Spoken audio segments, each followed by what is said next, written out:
هناك معرض لهذه الملحفة والقفطان، وكذلك هناك القندورة. هذا بمناسبة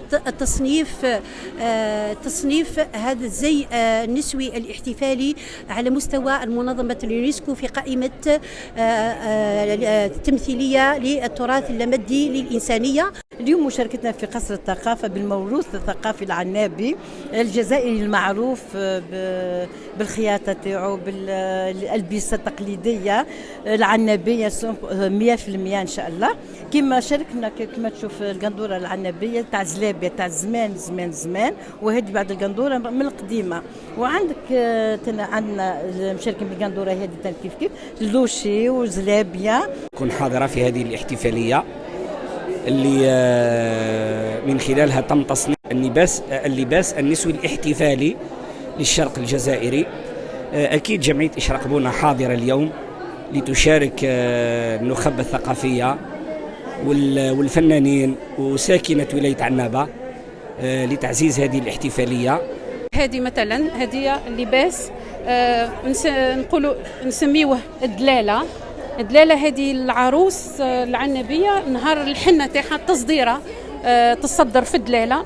كي تعود مثلا ماهوش نهار العرس ماهيش رايحة تلبس في البلوسيال في الأزرق، وكي تعود رايحة للبيت زوجها تلبس في الأبيض. اليوم شاركت بلباس تقليدي أصيل من قندورة الجنوة والفتلة. قنادر تاع بكري مثلا تجي فيهم فتله خفيفه هكاكا مع الحلي والسلطاني، المقياس، المحزمه، القطينه، الخلخال، الشنتوف. نعتوا الحوايج تاع العروسه العنابيه، ونبداو بالاول حاجه هذه الدلاله اللي نحطوها للعروسه. ديما نحنا نحطوا في عنابه في مدينه عنابه بالويز ولا بالسلطاني.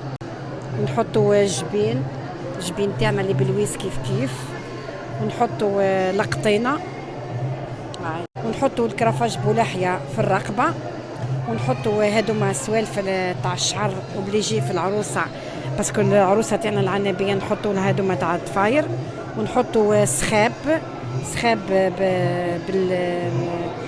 بالريحانه. اليوم راهو الزي العنابي العروس العنابية، عندنا الفرش تاع الذهب، عندنا بعض الحلي للعروس، المحزمة، الجبين، المقياس، الخلخال تاع الرجلين والخلخال تاع اليد. عرضنا فيه لباس العروسة. احنا في عنابة نقولوا العروسة ما نقولش العروس العنابية. قندورة الزر عندنا الأولى هي زيتي، والثاني عنابي، والثالثة خيلي، وهو الرسم تاع الشوكة وصدر كيف سميوها قندورة الزر لأن الصدر تاعها يكون مقطروز ويتقابلوا الشوكة، وكذلك نسميوها قندورة الشوكة أو قندورة الزلابية لأن الرسم تاعها دائري مثل الزلابية.